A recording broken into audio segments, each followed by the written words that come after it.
ಇವತ್ತು ದೇಶದಲ್ಲಿ ಕೋವ್ಯಾಕ್ಸಿನ್ ಮತ್ತು ಕೋವಿಶೀಲ್ಡ್ ಎರಡು ಘಟಕಗಳು ಕೆಲಸ ಮಾಡ್ತಾ ಇದ್ದಾವೆ. ಜನವರಿಯಿಂದ ಪ್ರಾರಂಭ ಆಗಿದೆ. ನಮ್ಮ ದೇಶದಲ್ಲಿ 19 ಕೋಟಿ ಲಸಿಕೆಗಳನ್ನು ಕೊಡ್ತಕ್ಕಂಥ ಕೆಲಸ ಕಾರ್ಯಗಳಾಗಿದ್ದಾವೆ. 19 ಕೋಟಿ ಲಸಿಕೆಗಳನ್ನು ಕೊಡ್ತಕ್ಕಂಥ ಪ್ರಯತ್ನಗಳಾಗಿದ್ದಾವೆ. ಒಂದು ಹಂತದಲ್ಲಿ 45 ವರ್ಷಕ್ಕಿಂತ ಮೇಲ್ಪಟ್ಟವರು ತಗೋಬೇಕು ಅಂತ ಫೆಬ್ರವರಿಯಿಂದ ಮಾಡಿದಾಗ ಬಹಳಷ್ಟು ಜನ ಟೀಕೆ ಮಾಡಿದರು, ಇದು ಬಿಜೆಪಿಯ ಲಸಿಕೆ, ಬಿಜೆಪಿಯ ವ್ಯಾಕ್ಸಿನ್, ಯಾಕೆ ತಗೋಬೇಕು, ಇದರ ನಂಬಿಕೆಗಳೇನು, ಇದರ ಅರ್ಹತೆ ಏನು ಅಂತ ಪ್ರಶ್ನೆ ಮಾಡಿದವರು ಇವತ್ತು ಲಸಿಕೆ ಸಿಗ್ತಾ ಇಲ್ಲ ಅಂತ ಕಣ್ಣೀರಾಗ್ತಾರೆ. ಜನರನ್ನ ದಾರಿ ತಪ್ಪಿಸೋ ಕೆಲಸವನ್ನು ಮಾಡಿದವರು.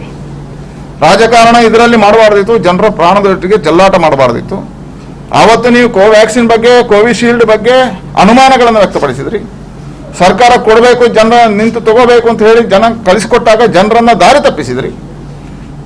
ಇವತ್ತು ಅದೇ ಜನ ಕೋವಿಶೀಲ್ಡ್ ಇಲ್ಲ, ಕೋವ್ಯಾಕ್ಸಿನ್ ಅಂತ ಇಲ್ಲ ಅಂತ ಹೇಳಿದ್ರೆ ನಿಮ್ಗೆ ಯಾಕೆ ಆವತ್ತು ಅನುಮಾನ ಬಂದಿರ್ತಲ್ಲ ಈ ಔಷಧದ ಬಗ್ಗೆ? ಇವತ್ತು ಆವತ್ತು ನಂಬಿಕೆಗಳಿರ್ಲಿಲ್ಲಲ್ಲ, ಜನರನ್ನ ದಾರಿ ತಪ್ಪಿಸಿದ್ರಲ್ಲ.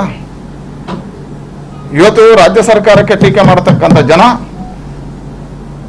ನಾ ಹೇಳ್ತೇನೆ, ಕೋವಿಡ್ನಲ್ಲಿ ಅತಿ ಹೆಚ್ಚು ಮೃತರಾಗಲಿಕ್ಕೆ ಇದೇ ಪಾರ್ಟಿಗಳು ಕಾರಣ, ಇದೇ ಪಾರ್ಟಿ ಜವಾಬ್ದಾರಿ. ಜನರ ದಾರಿ ತಪ್ಪಿಸಿದ್ದು. ಅವತ್ತು ಕೋವ್ಯಾಕ್ಸಿನ್ಗಳನ್ನು ತಗೊಳ್ತಿದ್ರೆ ಇವತ್ತಿಗೂ ನಮ್ಮ ಹತ್ರ ಇದಿದೆ. ಕೋವ್ಯಾಕ್ಸಿನ್ ಯಾರಿಗಾಗಿದೋ, ಕೋವಿಶೀಲ್ಡ್ ಯಾರಿಗಾಗಿದೋ, ಮತ್ತೆ ಅವರಿಗೆ ಬಂದರೂ ಆಘಾತಗಳಾಗಲಿಲ್ಲ. ಜನರನ್ನು ದಾರಿ ತಪ್ಪಿಸಿದವ್ರು ನೀವು.